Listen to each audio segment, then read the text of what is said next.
Seja muito bem-vinda a mais um episódio do nosso podcast Base Firme. Aqui a gente fica conversando a respeito de tudo que a gente conversa no dia a dia e aí a gente traz para cá para trazer um pensamento um pouco mais alinhado. Eu sou Cláudia Amaral e ajudo mulheres que se recusam a escolher entre empresa e família. Eu estou acompanhada da Hélia. Eu sou a Hélia, sou fisioterapeuta pélvica e sexóloga, mãe dos 4 homens da minha vida. E hoje a gente vai conversar a respeito de uma coisa que a gente conversou uma vez em consultório, eu estava passando com a Hélia, e a gente estava falando sobre relacionamento e tudo mais, né? Homem, mulher. Como eu já falei aqui, normalmente a gente fala homem e mulher porque nós somos heterossexuais, então é como a gente fala, mas independente da combinação de seres ali, é tudo casal. E aí a gente estava falando sobre eu ter um relacionamento de sucesso, porque afinal de contas eu tô casada há 33 anos, eu conheci meu marido quando eu ainda era adolescente, então eu não tive grandes, vamos dizer assim, dificuldades nessa área. E aí a Hélia falou para mim assim, poxa, eu não tenho esse sucesso ou alguma coisa do tipo. Eu não tive essa sorte.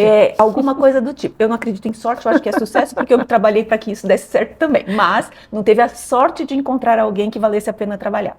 E aí eu falei assim, como assim? Você tem sim muito sucesso em relacionamento, afinal de contas você tem sucesso tem relacionamento com seus filhos, tem relacionamento com seus pais, amigos e tudo mais. Então hoje a gente vai conversar sobre realmente é preciso ter sucesso no relacionamento amoroso para se dizer uma mulher com bons relacionamentos? E aí eu já pergunto de cara, Hélia, para você, se depois daquele dia que a gente falou aquilo, que foi superficial, que foi ali na clínica, que foi rapidinho, se você parou para pensar sobre isso e se você, ao pensar sobre isso, mudou um pouco a sua perspectiva ou ainda sente essa pressão de dar certo num relacionamento amoroso tradicional. O que você falou agora, essa palavra é muito importante, pressão. Né? Porque provavelmente o meu pensamento era esse devido à pressão que nós, principalmente nós mulheres, recebemos da sociedade, né? A mulher, para ela ser uma boa mãe, ela tem que querer casar, ela tem que estar casada. Para você ser uma boa esposa, você tem que saber cozinhar. Para você ser uma boa mulher, você tem que querer casar e querer ter filhos, né? Então a sociedade ela vai colocando essa pressão em cima da gente e automaticamente isso vai driblando o nosso cérebro para pensar também dessa forma. Então é meio que um condicionamento, né? Vai condicionando a nossa mente a pensar que eu só sou boa mulher se eu quero ser mãe. Eu só sou boa mulher se eu me mantiver casada com esta pessoa aqui que por muitos anos. Independente de estar bem ou não. Um relacionamento de sucesso é sempre um relacionamento de longos e longos anos. Nem sempre né? Depois daquele dia que a gente conversou, que foi bem superficial, porque é sempre muito rápido, né, Cláudia? Né? É sempre muito rápido. Eu me lembrei de algumas consultas minhas com a minha terapeuta, que a gente falou exatamente sobre isso. A primeira terapeuta que me atendeu, a primeira psicóloga que me atendeu, ela falava para mim assim, quem colocou na sua cabeça que a gente tem que viver em pares? Quem colocou na sua cabeça que a gente tem que viver em pares? Quem falou para você que o mais saudável é viver em pares e que o correto é viver em pares? Você não acha que você pode ficar bem sozinha? O que te traz tanta dificuldade de pensar que sozinha você não tá bem? Que precisa estar com alguém para estar bem, e né? Você conseguiu responder isso? Não consegui. Não consegui. Eu acho que eu fiz terapia com ela por 1 ano e meio. E aí depois eu dei uma pausa e comecei a fazer psicanálise com uma outra terapeuta depois. E a gente voltou a falar sobre isso na psicanálise depois. E aí eu consegui responder. Eu acho que a grande questão para a mulher solteira é estar num relacionamento. E a grande questão para a mulher casada é, será que o relacionamento é bom mesmo? Eu acho que a gente nunca sabe o que é certo, né? É verdade, é verdade. Fala, mas você conseguiu responder? Consegui responder na psicanálise para mim mesma, né? Nossa, que mérito. Porque foi importante revisitar essa conversa com a terapeuta anterior e depois ter uma nova conversa com a terapeuta atual e ela fazer novas perguntas para mim. E aí, quando eu parei para observar os meus relacionamentos, que foram mais de um, né? eu falei, cara... Você sempre namorou o mesmo homem. Real. Né? Ciclo. É doido. Repetindo o ciclo, só mudava o nome das pessoas. Mas o modelo de relacionamento era sempre o mesmo. É doido isso. Onde eu sou a salvadora. Eu sempre quero ser a salvadora. Ou melhor, queria. Não quero mais. Não quero mais. E aí, essa coisa de você atrair o sexo oposto, que é totalmente o oposto de você, é terrível, porque você sempre vai procurar esse mesmo tipo de par. É um padrão, né? É um padrão. Você vai viver esse ciclo, você vai repetir esse ciclo, e aí você termina com a pessoa, você fica sozinho um tempo, depois você encontra uma outra pessoa, e quando você percebe que não, você tá no mesmo tipo de relacionamento de novo, onde você é a salvadora, onde você é a cuidadora, onde você é responsável por tudo, e onde você percebe que você não recebe nada em troca. Você só se doa, você só dá. E aí eu coloquei pra mim assim, é o seguinte, Elia, você não vai mais viver esse tipo de relacionamento. A partir de agora, fique sozinha. Fique sozinha. Mas fique bem sozinha. E aí não é solidão, né? É solitude, quando você aprende a gostar da sua companhia, aprende a gostar de sair sozinha, aprende a fazer as coisas sozinha. Porque dentro de um relacionamento, eu já estava fazendo tudo isso.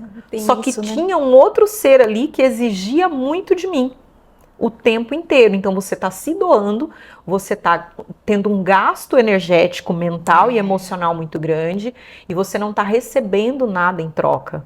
Né? Você só se dá, você só se doa e você só faz. Então é bem a síndrome da salvadora mesmo, que tem um nome, é exatamente esse termo. Mas aí que tá essa coisa do síndrome também, né? Você até falou a sociedade.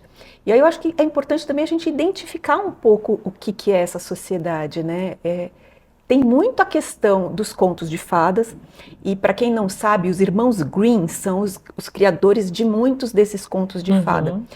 E esses contos de fada não tem nada disso, é super violento, é uma coisa feia. Eu tenho os livros em casa e eu acho que eu não consegui ler.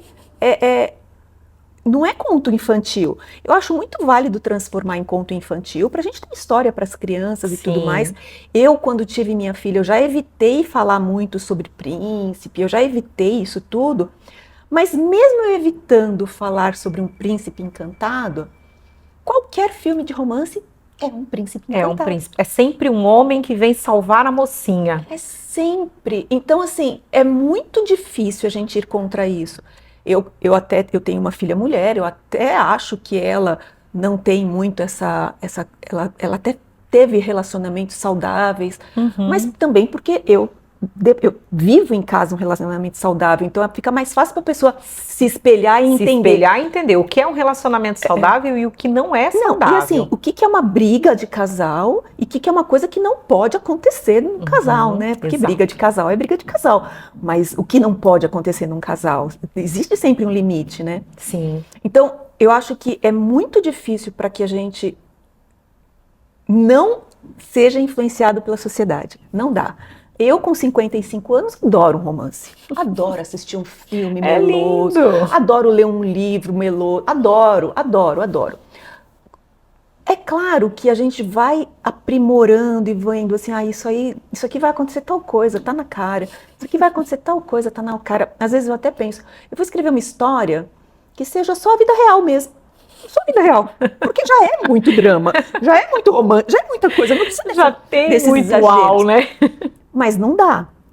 Então, a gente precisa pensar como que a gente faz para trabalhar na gente, nas mulheres casadas, estou ou não num relacionamento saudável, num relacionamento que vale a pena continuar, e nas mulheres solteiras, estou ou não precisando de um companheiro, até que ponto eu quero um companheiro, até que ponto tanto a casada quanto a solteira querem um companheiro. Da outra vez a gente até falou, eu acho, que a gente casa, né, pelo amor, é claro, o amor é sempre, eu acho que ele é soberano, eu sou uma pessoa apaixonada, eu adoro o amor, eu sou super, tudo bem. Mas a gente também casa para ter uma testemunha da nossa história. E aí até que ponto, né, a gente só quer uma testemunha ou a gente quer o frio na barriga? Você já pensou sobre isso? Como que é isso? Como que isso afeta a vida de saúde das mulheres? E depois eu penso em falar sobre como afeta a vida profissional das mulheres. Acho que não é só querer uma testemunha, né? Porque aí você também vira uma testemunha da vida da outra pessoa, né? Então você tem que querer ambas as coisas. Querer uma testemunha para a tua vida, para o teu experienciar a vida. E você precisa querer ser testemunha da outra pessoa. E eu acredito que nesse ponto, Cláudia, seja por isso que alguns relacionamentos não dão certo. Porque a pessoa, ela quer um espectador, mas ela não quer ser espectadora da vida do outro. Quer sentir líder, né?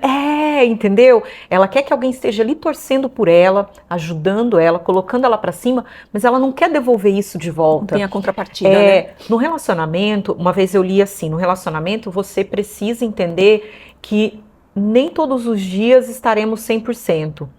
Mas se eu estiver 10%, você precisa estar 90% pra gente junto ser 100%. E vice-versa. Se eu tiver 50, você vai ser 50.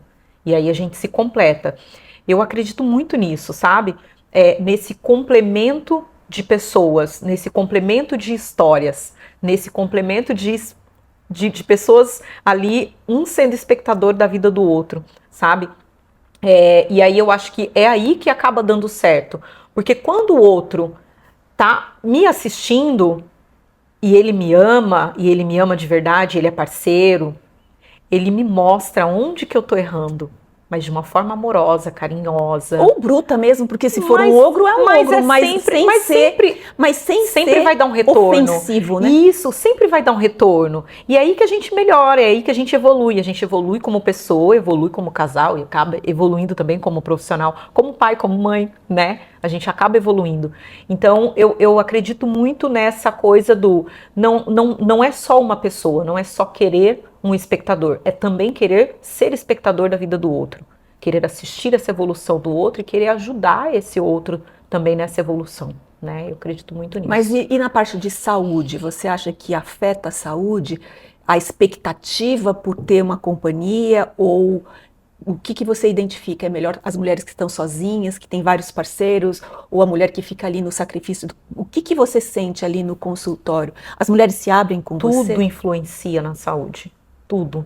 Todas essas histórias, elas refletem de alguma forma na saúde emocional, física, né? Que a gente acaba trazendo tudo para o físico, tudo que está no mental, no emocional, a gente acaba trazendo para o físico também. A gente já conversou também sobre isso em consulta, né? Mas sim, converso bastante com as pacientes em relação a isso. As pacientes que, assim como você, têm um relacionamento bonito, saudável, duradouro, e as pacientes que, assim como eu, não tiveram sorte nos relacionamentos, né? E algumas pessoas, elas ficam numa sede, numa gana tão grande de conquistar o outro, de ter o outro ali consigo, que ela continua repetindo o ciclo. Eu acho que essa sede, eu gostei muito dessa palavra que você falou, porque eu acho que essa sede, ela termina transformando você numa outra pessoa. Você que é um ser de um jeito, você tem a sua personalidade, a sua persona, a que está mais à frente, e você tem aquelas características. De repente, você é uma leitora ávida ali, gosta muito de ler, mas o seu gatão da vez é um cara eclético. Vamos dar um exemplo bem fácil de entender.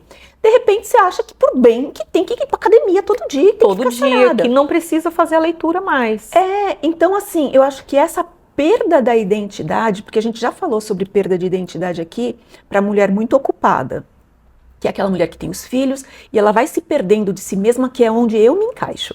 Eu me encaixo nessa perda de mim mesma por causa do meu longo histórico como mãe de criança, né? Então, eu terminei realmente sabendo muito mais a respeito dos gostos e vontades dos meus filhos do que meu mesmo. Tudo bem. Mas existe também a mulher que cada namorado tem uma personalidade, porque ela tá tão sedenta por agradar, que ela termina... se molda para caber no mundo do outro. E ele não gosta, porque a minha terapeuta falou uma coisa esses dias, eu não lembro exatamente o contexto, mas era sobre amor também, né? Sobre essa coisa de saber o que eu quero, alguma coisa, era alguma coisa nessa seara aqui. E ela falou assim, mas Cláudia, você não precisa fazer nada. As pessoas te amam justamente porque elas te amam. Por quem você é. Porque tanto tempo assim não dava para você ficar fingindo. E é tão engraçado que por mais que eu não saiba, tô aprendendo, tô entrando nesse autoconhecimento e não vai acabar nunca. Espero que nunca acabe, espero que eu sempre evolua. Ainda que eu me perca um pouco a respeito dos meus gostos e vontades, eu ainda sou eu mesma. Sim. Então, eu tive esse privilégio de, mesmo eu perdendo a minha percepção de se eu gosto de açúcar ou sal, vamos dizer assim, eu ainda sou eu mesma. Nas minhas reações, eu sou eu mesma. E é isso que faz com que as pessoas que me amam, me amem. Uhum. Porque eu tenho o privilégio de ter um relacionamento longo, então eu terminei tendo muito fácil essa resposta. Mas você não tem, né? Então, como que você consegue, Hélia, não se moldar a cada gatão que aparece? Me moldei. Antes de não precisar me moldar, eu me moldei. Eu aprendi errando, né? Cada vez que aparecia um gatão, eu acabei... ele é do esporte, vou pro esporte. Ele é da biblioteca, vou pra biblioteca. Ele não quer ir pra academia, então não vou pra academia, porque ele não tá afim de ir pra academia. Hoje ele quer ficar vendo Netflix. Então vamos ficar em casa vendo Netflix. E aí, 1 dia, 2 dias, 3 dias, mas a Hélia vai na academia todo dia, tá? Só que com o gatão, a Hélia tava ficando em casa todo dia. Entendi. Assistindo Netflix. Eu falo bastante desse meu último relacionamento quando eu penso nisso, nessa questão de se moldar. Não é porque ele é uma pessoa ruim, tá? Ele é uma ótima pessoa. Não. Mas a gente não está falando deles, nós estamos falando de nós. O molde do relacionamento. Você acaba se driblando, você se dribla para entrar no mundo da outra pessoa. Você se dribla, muito legal. Você se dribla para caber no mundo da outra pessoa. Só que aí volta de novo naquela história que você estava falando, que as pessoas gostam da gente pelo que a gente é. E a pessoa se interessou por você por quem você Aspiração, isso, né? Olha pra você ver que loucura. Só que aí quando você entra na vida da pessoa, ela começa a... mas isso não é tão legal. Isso aqui parecia legal no começo, mas agora eu já não tô achando. Essa tua energia muito alta astral... E nem é falando. Não é falando. Não é falando, porque se fosse falando era fácil confrontar. É muito sutil, Cláudia, é muito sutil. É uma coisa assim do tipo, mulheres, aprendam a identificar relacionamentos minimamente abusivos. Porque abusivo a gente enxerga de longe, mas minimamente abusivos. Tô indo pra academia, tá bom, amor? Nossa, você vai pra academia de novo, mas você já foi 3 dias seguidos. Você não quer ficar em casa hoje? Aí, beleza, passamos. Tô indo com uma amiga no shopping. Nossa, mas sem mim você vai no shopping? Nossa, fico tão triste de ficar aqui sozinho sem você. Sabe umas coisas? Olha que sutileza. Mas é até engraçado, né? Mas olha que sutil. E agora eu vou falar pra vocês assim, o que é um casamento saudável. Tô dentro de casa, enfurnada, o marido, Carol, você não vai arrumar alguém pra sair, não? Tá vendo a diferença? Amiga pra tomar um café, não? Suas amigas não querem sair com você, não? Vocês tomar um cafezinho? Vocês não querem ir na praia? Tá vendo? Doido, né? Olha pra você ver que loucura. Vou passar um fim de semana na praia com as amigas. Tá bom, quer que eu prepare lanche pra você levar? Você precisa de alguma coisa? Você quer que eu te leve, que eu te busque pra você não precisar dirigir? Toda vez ele faz isso. Olha, eu vou pra São Paulo beber com as amigas. E aí eu falo, não, eu não vou beber porque eu vou dirigir. Porque pegar esse carro e falar, não, eu te levo. Tá vendo? Ele vai, leva, fica lá esperando e volta. Isso é um relacionamento saudável. Não engraçado. Aceitem menos. Não, mas é uma construção muito longa. A gente já teve... o objetivo aqui não é de jeito nenhum me colocar como uma... Nossa, olha só como a Cláudia... Não, é para dar esperança de que tem gente boa por aí, sabe? Tem gente boa por aí. Ao contrário do que a gente escuta muito isso na rede social, né? Eu não gosto do termo assim, homem nenhum presta. Como assim? Gente, eu acho tão pesado, muito pesado. Meu pai presta. Meu pai presta, a maioria dos meus amigos prestam, porque se não prestassem não seriam meus amigos. Eu gosto de uma frase que fala assim... Nem todo homem, mas sempre um homem. Mas sempre um homem. Eu acho importante a gente sempre estar alerta, né? Por exemplo, eu pego um elevador com um homem maior do que eu já fico... Não importa que pode ser o elevador do meu prédio, eu já fico alerta. Se eu estiver com a chave na mão, eu já coloco... Assim, eu já fico alerta. Sim. Eu não estou duvidando daquele homem em específico. Porque eu não conheço, como é que eu posso duvidar? Conheço. Mas eu estou preservando a mim mesma. Então, não é que a gente está aqui falando que nenhum homem presta ou que todo relacionamento é ruim, é justamente o contrário que a gente está falando. É justamente o contrário. Tá falando, existem coisas boas, existe a possibilidade de depois de enfrentar alguns relacionamentos não bons, como a Elia mesma já falou, e teve bons também, afinal de contas, nesse meio tempo teve coisa boa no meio. Mas, mesmo assim, você pode continuar buscando o seu bem-estar, o que você, como você se sente melhor. A sua integridade física, mental, emocional, moral. Você pode continuar fazendo essa busca, né? Isso mesmo. Não precisa desistir, né? Não precisa desistir. O que você não precisa fazer é ficar desesperada. Sedenta, como você falou, adorei. Sedenta, esperando e buscando essa pessoa que você inventou na sua cabeça. Você inventou na sua cabeça. Você inventou. E você não vai achar igual você inventou na sua cabeça. E aí que começam os conflitos. Aí que começa. Né? Mesmo porque você não é igual, você acha que você é na sua cabeça. Não é. Você é uma doida aí dentro. Assim como eu, assim como todas nós. Exatamente. É isso mesmo. Então, assim, a gente tem que parar de inventar pessoas na nossa cabeça. Né? E a gente tem que aprender a lidar com o ser humano como o ser humano é. Falho. Esquecido. Que às vezes a gente é esquecidíssimas, né? Meio maluquinhas. Total. Né? O que a gente tem que entender o que é a linha de limite ali do ser abusivo, do ser agressivo, do ser possessivo. Não, e do que é o comum do ser humano? É o ser humano ser falho, o ser humano erra. Tem erro que dá pra gente aceitar tem uma coisa e tem erro também que a gente não pode criticar. Você tem o seu limite, que pode ser diferente do meu limite. Né? Eu acho que a violência física, uma violência real, aí não tem limite, né? Não tem, como é que chama? Tolerância, não tem. Mas, é claro, eu já até falei aqui, eu falei sobre se você está num relacionamento, espera um ano, vê. Eu estou num relacionamento há 33 anos, se eu der um ano, se o Demetrius fica chato e eu der um ano só para ele, pô, é muita sacanagem, isso são os 33. 33. É muito fora da balança, então... A minha tolerância não pode ser igual à sua tolerância que vai começar a namorar um rapaz agora. Exatamente, que namorei 3 anos e meio agora por último. São 3 anos e meio, não 33. Né?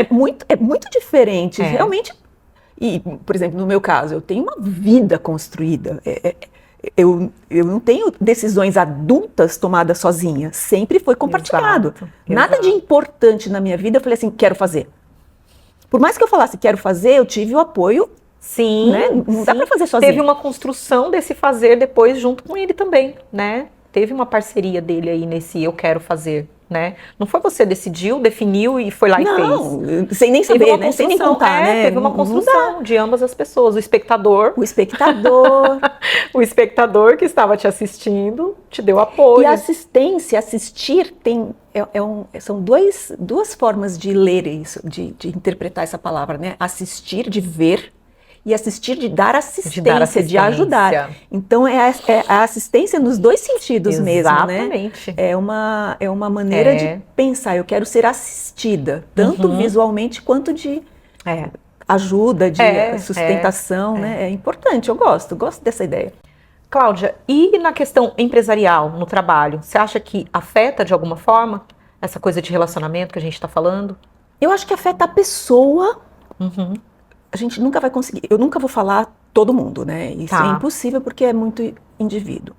Mas existem pessoas que precisam de palco não, de plateia. Existem pessoas que se motivam quando não tem plateia.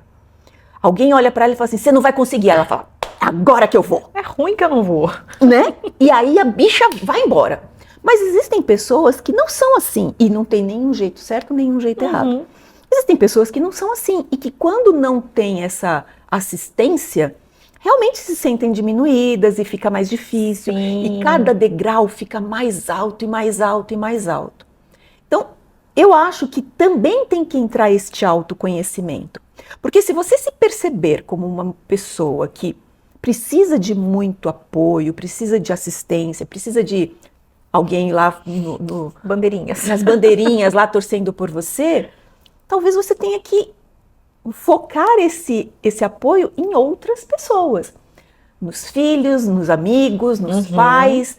Em alguém que você possa ter esse tipo de apoio. Porque se o par romântico não te dá esse tipo de apoio, mas mesmo assim você gosta dessa pessoa, tem que separar o joio do trigo. Você tem que falar, esse aqui é meu par romântico que, infelizmente, profissionalmente não me apoia. E essa aqui sou eu, profissionalmente.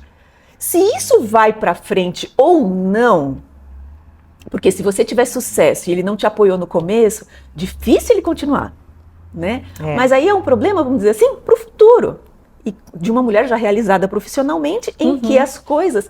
Porque assim, as pessoas muitas vezes costumam falar, dinheiro não traz felicidade. Realmente ele não traz, mas ele que manda comprar... Manda! Ai, como manda comprar em Paris. É bem mais fácil você enfrentar um problema de saúde, um problema de relacionamento. Ai, eu tô muito triste com o meu relacionamento. Pego meu carro e vou viajar. Ai, vai fazer uma viagem. Ai, eu tô muito... Vai no spa.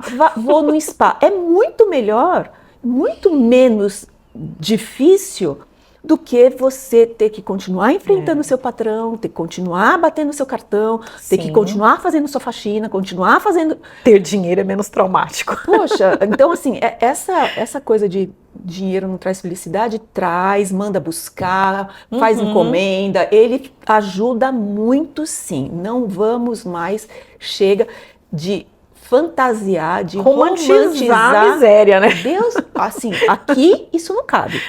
Não cabe. Perfeito. Então, se por acaso você estiver num relacionamento e o cara não te apoia e você tá querendo empreender, tá querendo crescer na sua carreira, separa. Para de falar com ele, para de contar pra ele, para de dividir e, nossa, vai embora. E quando a coisa crescer, porque tudo que a gente foca cresce. Cresce. E quando a coisa crescer e se estabelecer e fortificar, aí você decide se continua o relacionamento ou não.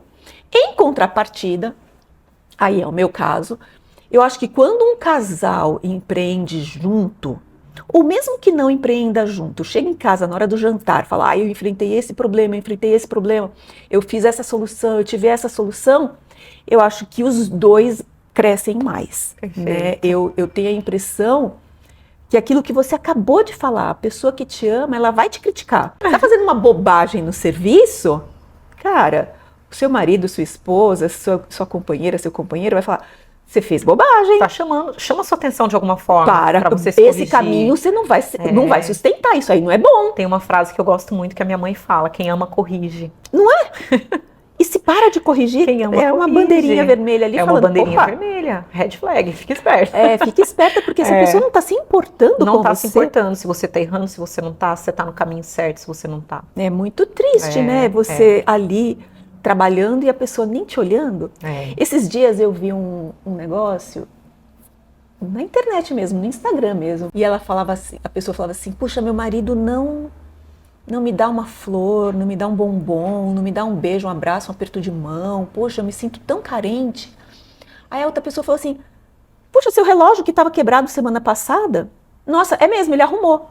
Ele arrumou a porta, ele arrumou o banheiro, ele arrumou isso, ele fez aquilo. Eu falei, cara, a gente também precisa identificar no outro a maneira que a pessoa demonstra amor. Demonstra amor. E às vezes você está cobrando algo que a pessoa também nunca nem fez. Será que esse cara dava flores antes? Será que ele dava bombons? E aí a pessoa tá reclamando agora que ele não dá flores e não dá bombons, mas de repente ele nunca nem deu. Nunca! Né? E eu tô lendo um livro, é uma série, eu adoro livros muito longos, né? Aquelas 300 páginas em cada livro, 5, 6, 7, adoro. Você fica lendo meses, adoro. E eu tô lendo um livro, ele é quase assim, juvenil, é bem jovial mesmo, chama Quarta Asa. Aí o segundo chama Chama de Ferro e o terceiro eu não sei, porque eu ainda não cheguei lá, só tô no segundo. E é muito engraçado que o rapazinho, ele fala assim, faz tanto tempo que eu não sou amado, que eu nem sei como é que faz. Uau! Porque os pais morreram, a tragédia lá, é fantasia. Mas você vê, às vezes, não é que a pessoa não quer dar, tá te não quer desprezando. Ela já não sabe. Ela nem sabe, ela nem viveu isso. Ela não sabe como é. E se você não fala... Então você está lá num relacionamento que você está querendo empreender e o seu companheiro sente e fala, olha, eu estou entrando num negócio que é barra pesada. Ninguém com quem eu converso sobre empreendedorismo fala, ai, nossa, vem que é moleza. todo mundo fala que é muito difícil. Você vai me ajudar? Você vai me apoiar? Você vai estar comigo? Quando eu estiver querendo chorar, eu posso chorar com você? Você vai pelo menos falar assim, meu, vem cá, vai, eu não sei, eu não consigo te ajudar porque o seu negócio é seu negócio, eu não sei mexer, mas vem cá, vamos abrir um vinho, toma um chocolate. Você vai fazer isso pra mim? Porque de repente o que tá faltando é justamente isso. Eu tenho um caso... Só isso. Isso é muita coisa. E é muita coisa. Eu tenho um caso na minha casa, meu pai se chamava Cândido e minha mãe se chama Idalvina. Eles são muito antigos, assim, eles nos tiveram já velhos. Minha mãe me teve quando ela tinha 36 anos e meu pai já tinha 40. Então imagina isso há 50 anos atrás. Eles eram muito à frente do tempo deles. Mas mesmo assim, eles ainda tinham alguns comportamentos meio esquisitos. Então acontecia assim, meu pai trabalhava e minha mãe trabalhava. Beleza, beleza. Minha mãe fazia feira todos os sábados. Ela pegava o carrinho de feira, enchia de laranja. Minha mãe fazia uma feira arretada. Ela ia, sábado de manhã, ela ia pra feira, mas pegava xepa. Não era de manhãzinha, era ali 11h30, meio-dia. Pegava xepa, chegava em casa, preparava tudo. Minha mãe era doida. Ela que cozinhava, né? Então ela já separava as carnes, fazia molho de tomate em casa mesmo. Meu pai adorava macarrão. Nossa, viajei agora. Aí, minha mãe, todos os sábados, minha mãe virava pro meu pai e falava assim, Cândido, me dá dinheiro pra feira? E todos os sábados meu pai falava, quanto você quer, Idalvina? E minha mãe todos os sábados ficava pistola, brava, nervosa, porque ele não sabia quanto tinha que dar. E aquilo, eu era criança, eu devia ter uns 9, 10 anos, mas eu via aquilo por anos. Talvez dos 6 aos 10 anos eu fiquei vendo aquilo. Até que um dia eu virei pra minha mãe e falei assim, mãe, a senhora já experimentou pedir? Falar um valor? Ela falou, não, vou fazer. Aí no sábado seguinte, a ladainha. Cândido, preciso de dinheiro. Quanto? Aí minha mãe falou, pau. Eu acho que ela falou R$100. Aí meu pai enfiou a mão na bolsa, deu R$100 pra ela. Ou seja, foram... Não, foi uma palavra, né? R$100, duas palavras. R$100. Eu quero R$100. Só? Ou seja, nós mulheres, nós temos esse grande defeito de achar que o outro vai adivinhar. Lembrem-se, eles têm 2 bolas e nenhuma é de cristal. Não é? Peraí, você vai ter que falar de novo, porque ficou ruim. 2 bolas o quê? Eles têm 2 bolas e nenhuma é de cristal. Vão adivinhar. Nenhuma bola é de cristal. Não vão adivinhar, você vai ter que falar. Tem que falar. Alguns homens nascem com essa intuição. Eu tive um namorado, ele manjava. As 2 bolas dele não eram de cristal, não era de cristal, mas ele sabia. Ele sabia quando eu tava de TPM, ele sabia o que eu queria, ele sabia o que eu queria de manhã, ele sabia o que eu queria à noite. Era impressionante, eu saía de manhã, ele sabia o que eu queria. E quando eu voltava à noite, tava lá o que eu queria, entendeu? Quanto tempo durou esse relacionamento? Eu nunca precisei falar, 2 anos. Eu não precisei falar em 2 anos, eu não precisei falar, hoje eu quero tal coisa, porque tava lá. Todas as vezes estava lá. Eu não sei como ele fazia isso, mas ele fazia. Era muito bom. É, muito bom mesmo, porque assim... São raros, mas acontece. Eu falo tudo. Eu falo tudo. Não, eu não guardo. Se eu quero, eu falo. Se eu não quero, eu não falo e pronto. Mas eu falo. E eu aconselho todas a falarem. É importante falar. Assim, você vai parecer a chatona? Não. Mas é importante também falar. Não fala no meio da briga. Sim, é diferente. É diferente. Não, esse negócio de, joga tudo ali no... Não é assim que as coisas funcionam. Não. Tem um momento certo para você falar. Tem um momento certo para você mostrar para ele o que tá te incomodando. E não é no meio da briga. Minha filha, ela começou a namorar esse rapaz que ela tá namorando já tem uns 3, 4 anos. Ela tinha uns 25, 26 anos. E eles fazem uma coisa que eu acho tão genial. Eu não consegui implantar no meu casamento, porque meu casamento, né, já... Conta pra gente. Vou implantar no meu próximo. É verdade. Eles têm um date mensal. Então, um dia do mês, eles saem. Um dia fixo, né? Sei lá, dia 10. Todo dia 10, eles... Não é que sai.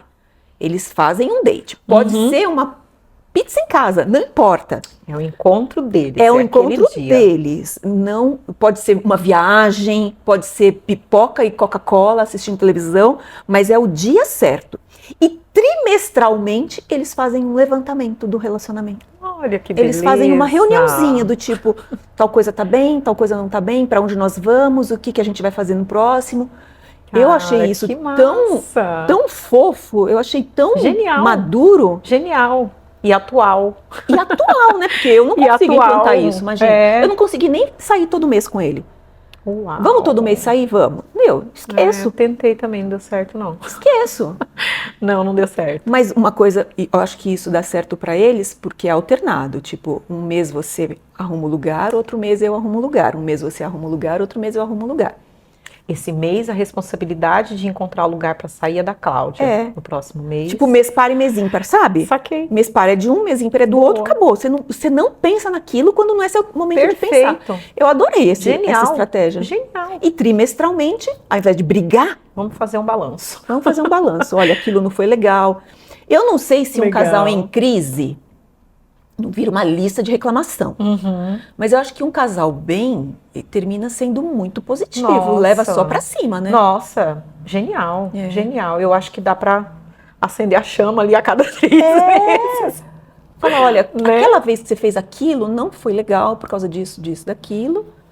Mas eu acho que vale a pena. Mas em compensação, quando você fez aquilo, foi muito legal. Foi muito legal. Eu sou do tipo que... Eu acho que você tem que colocar sempre os prós e os contras. Porque aí fica uma balança mais equilibrada, fica mais saudável a conversa, porque senão vira aquilo que você falou, né? Só reclama. Só reclama, você vira reclamando, a chatona. E eu não quero ser chatona. E na verdade, ninguém quer ser chatão, E aquilo que a gente falou no episódio 2 atrás, eu não sei, que a gente falou que a pessoa que limpa a casa termina sendo a insuportável. Porque ela só quer a casa limpa, porque ela se matou pra limpar. Ela se matou. Imagina, você tá ali varrendo, esfregando, passa o pano, deixa tudo limpinho, bonitinho. Tem alguém de fora, o gatão e pisa. Não dá. Então, assim, não é uma questão de ser chata, é uma questão de ver o outro, enxergar o outro, o outro. Assistir o outro. Tem um filme, não sei se você já assistiu, esses filmes de ficção científica, né? Chama Avatar, aqueles das pessoas azuis grandonas. Eu vejo você. É verdade. Cara, é lindo quando eles falam isso, porque eu vejo você significa que eu te entendo, eu te compreendo. Eu te amo, eu sei o que você está passando. Eu vejo você tem muito significado. E mais ainda, eu vejo que você é uma outra pessoa que não está aqui só para me agradar. Exato. É tão importante, né? Perfeito. Como assim não assistiu Avatar? Eu sou cinéfila. Imagina, óbvio muito que eu assisti, mas eu não gostei do 2 e nem vou assistir o 3 porque o 2 foi muito ruim. Chegamos ao final, Hélia? Chegamos. Eu gostei de conversar sobre isso, eu gostei de pensar que a gente tem que sempre ter o autoconhecimento antes de se envolver com qualquer um, para poder permitir que essa pessoa influencie nossa vida, né? Em qualquer tipo de relacionamento. Porque, sem dúvida, qualquer relacionamento influencia a gente. É ridículo você achar que você não vai ser influenciado pelo outro, porque vai, ponto, não tem essa. Mas você tem que se conhecer o suficiente para saber até que ponto você se permite influenciar. O que é a sua essência, né? Conhecer a tua essência para ela não ser mudada, né? Se adaptar é uma coisa, mudar a tua essência é outra. Vocês me encontram nas redes sociais como Cláudia Amaral, e encontram a Hélia? @doutoraelia.fisiopélvica.sexóloga no Instagram e no TikTok. E convido vocês também a nos seguirem no Base Firme, tanto no Spotify quanto no YouTube. E se você gostou desse episódio, manda um coraçãozinho pra gente ter certeza que a gente tá no caminho certo. Até mais. Até breve.